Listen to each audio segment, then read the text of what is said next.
Le Bitcoin est une monnaie virtuelle qui circule sur Internet.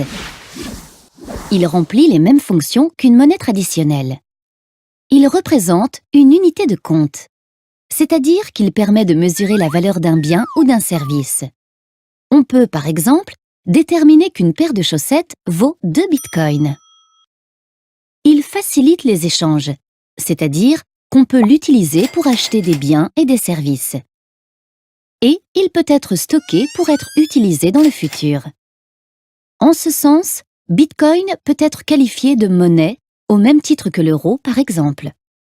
Mais attention, l'euro et le Bitcoin ont des caractéristiques différentes. L'euro a un cours légal. Cela signifie qu'il est reconnu par les pouvoirs publics et que tout le monde dans la zone euro est obligé d'accepter d'être payé en euros.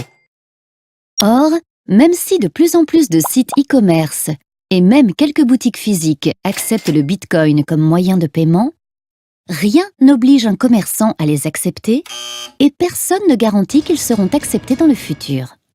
L'échange de Bitcoin est donc possible uniquement entre personnes qui acceptent de l'utiliser.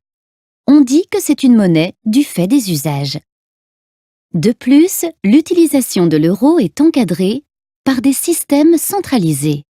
Par exemple, lorsqu'il prend ou perd trop de valeur, la Banque centrale européenne intervient pour réguler ces fluctuations.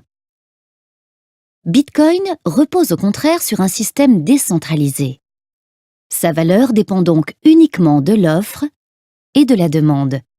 Plus les gens achètent de Bitcoin, plus leur valeur va augmenter.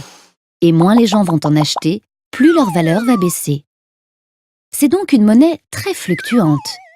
Un Bitcoin valait environ 40 € en mars 2013, 800 € en novembre 2013 et plus que 480 € début juin 2014. Par ailleurs, dans un système centralisé, l'utilisation de la monnaie est encadrée par des règles. Par exemple, en France, en cas d'utilisation frauduleuse de sa carte de crédit, les banques sont obligées de nous rembourser.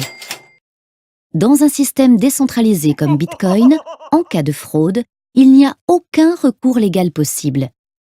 Mais l'utilisateur peut toutefois souscrire une assurance auprès d'organismes spécialisés pour se faire dédommager en cas de problème. Bitcoin est conforme à la définition théorique de la monnaie et est la première monnaie sans banque. Cependant, elle comporte encore des risques importants pour les utilisateurs.